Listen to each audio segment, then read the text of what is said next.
be patient with me. I'm working really hard. But I will tell you this. All the love and support you guys are giving me, I really appreciate it. What you guys don't understand is that something major in the industry is about to go down. Alright? And I'm doing my best to come with it. So, in terms of like Hip Hop Gamer and going further, it's about to happen soon. So, just keep saying your prayers. And yes, us as a whole, the whole community, urban, everything that we're doing, yeah, we about to change the face of the game industry, seriously. It's gonna be on and popping, and I'm gonna make sure of that. You feel me? So keep following me, yo. Hip Hop Gamer is the truth, I'm telling you, alright? Alright, so I just had to let y'all know that. Now, HipHopRss, and you already know what the first thing I'm gonna say. Kanye West is bitching again. How you gonna do that to Shorty, son? Like, seriously. Like, you know, how you gonna just grab the mic and do that? That has already been discussed by everybody in the world, so I'm not gonna stay long on it. All I'm gonna say is this. Kanye West knows who to do it to. Because if he would've went up on stage and tried to take the mic from Queen Latifah or Jada Pinkett or somebody like that, even Pink or something like that, any one of them girls, you know, it would've been on the pop. Because they don't play that. If he would have went up and tried to take it from a Ghostface Killer, Raekwon, if he tried to take the mic from 50 or Mano, somebody like that, it would have been on. And the reason why I mentioned some guys' names, because he did this before to a guy group, like a while back.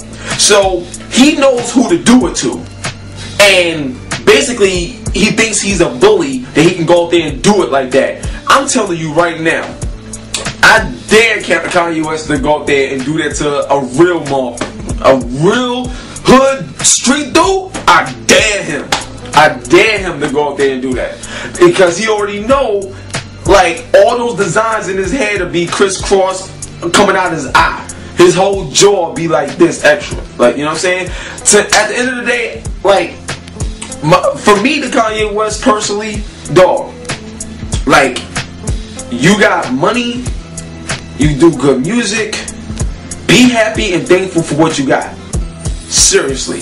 Humble yourself now. Humble yourself fast. Because just as you got all this stuff, you can lose everything. And the people is what made you who you are in terms of the support. So don't go against them, make it seem like you're better. It's not fair, it's not right. And that's just something real from your boy Hip Hop Gamer.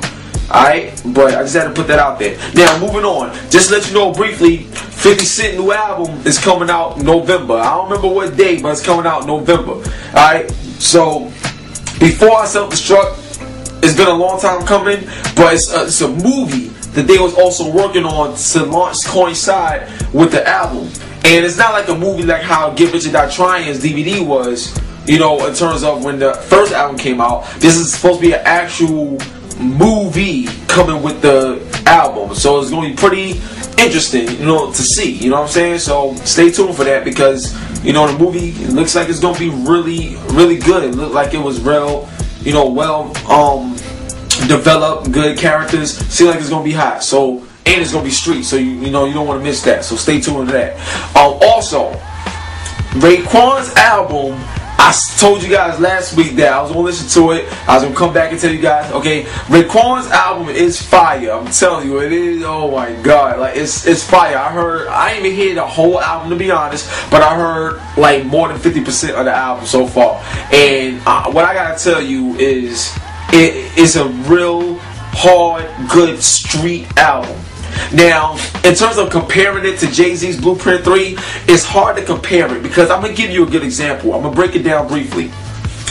Ghostface is a real good artist, but one of the few songs that he's really known for, in terms of like worldwide known for, is that song where the chorus was, all that I got is you, and I'm so thankful we made it through. You know what I mean? That joint right there, where he was talking about plucking roaches out the cereal box. I know you, like, you know what I'm saying? All that stuff, it was so real, but like the world was able to feel that. Even if you live in the suburbs, the way that song made you feel, because you see so much pain in the world, even if you don't live it yourself, you see it, you know it's there. It brings it out of you, it brings it out of your heart. Those songs right there, anybody that's from the street can do street music, hood music. Raekwon stepped his lyrical game up in his album. It's crazy, you know. But when you want to compare it to Jay-Z, I give you an example. Jay-Z still got like street stuff, you know what I'm saying? But when you listen to a song like New York with him and Alicia Keys, that's one of those songs that could touch the world, like, you know what I'm saying? That's like more widespread than just your hood or just your block. And it takes a lot of a person to be able to reach people out of their comfort zone.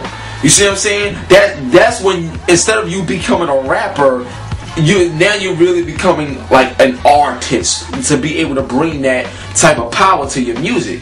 You know what I'm saying? And then also a song like Young Forever, when you saw Jay-Z performing at Madison Square Garden and you heard and Young Forever came on and you see everything in the background in terms of the people, rest in peace to the people that died in the Twin Towers. You know, when you heard that song Young Forever, you hear the music in the background, then he's rapping afterwards. It's the way it makes you feel is something that's beyond your comfort zone. You know what I mean? And then in terms of the rap lyrics and everything, the thing that he's saying in the position that he's in now, I mean, like the lines that he said was like, he said something about you really want to test. I got Obama in my text. Wait till these other rappers see what I'ma do next. Like, in his position to say these things is like other rappers can't say that. Like, a lot of other rappers can't compete with that because Jay-Z has done so much that he's in his own space. Now, in terms of a hardcore raw street album, Raekwon got it hands down, straight up, you know. But in terms of an album that has some street in it and then also reaches out to more people, you know, beyond the street and beyond the hood, I give that more props and more respect because I feel I'm getting more variety. I'm getting more for the music, you know what I'm saying? So in terms of Jay-Z versus Raekwon, I felt Jay-Z did a better job, but in terms of Raekwon and his album, in terms of a hardcore street album, that's probably like the best album this year. Probably like the best album this year. Best like street hardcore album, yeah, best one probably this year.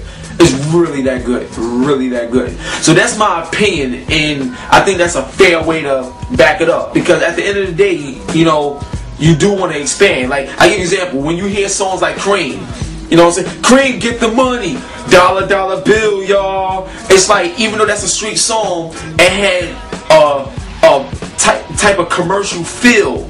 When you hear the beat and it reach so many people, so whether it's the beat or what you're saying or whatever it is, you need to have something that's going to elevate you out of the street. Especially after Raekwon been in the street for so long with so many albums, you need to do something that's going to take you out of that element, you know, in a way. You know, that's my feel on that. So leave your comments on that. Also, Puffy.